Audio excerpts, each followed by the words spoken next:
Imagine a scene so devastating that it leaves no survivors, scatters evidence for miles, and creates a landscape riddled with hidden dangers. This is the grim reality investigators face at the site of a Tennessee explosives plant eruption, a disaster that has left a community reeling and experts scrambling for answers. But here's where it gets even more challenging. The very nature of the facility means that every step forward could trigger another catastrophe. Here's what's at stake and how investigators are navigating this treacherous terrain. Days after a massive blast leveled a building at Accurate Energetic Systems, a Tennessee explosives plant, the scene remains a volatile wasteland. Located roughly 60 miles west of Nashville, this facility specialized in producing highly explosive materials for military and industrial use.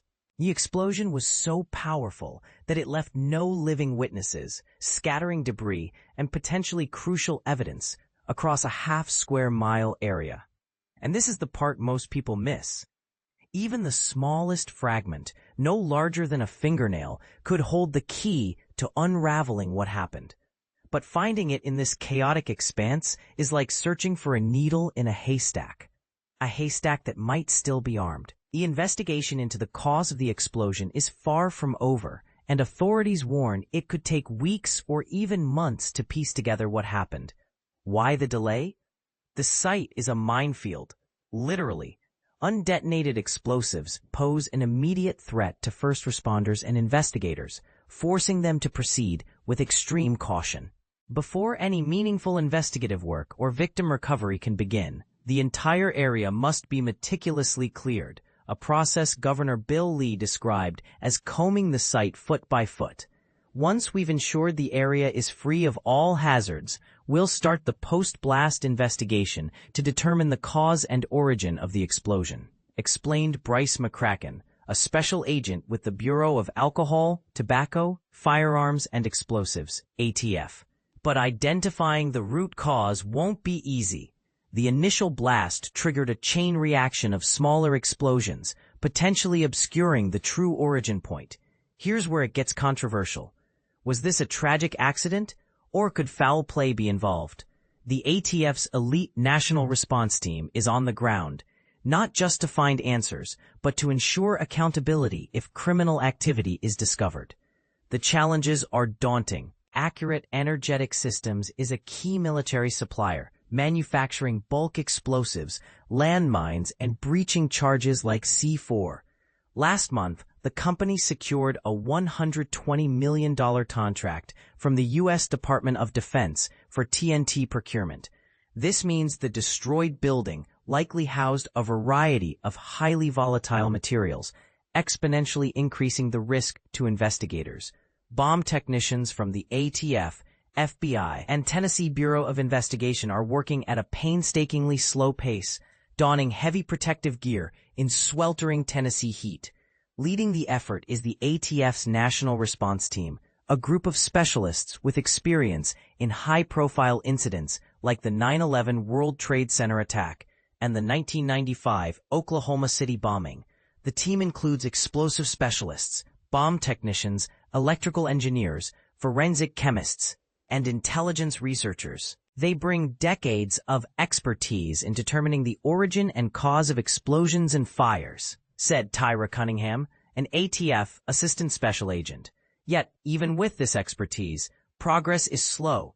Explosives disposal teams are starting at the outer edges of the blast site and working inward, using drones to identify potential hotspots from the air. One silver lining, according to former ATF official Thomas Chittum, is that detailed records of the hazardous materials stored in the building should exist, as Accurate Energetic is a government contractor. However, the human cost of this disaster cannot be overlooked. All 16 people inside the facility perished, leaving behind grieving families and robbing investigators of first-hand accounts of the final moments before the blast.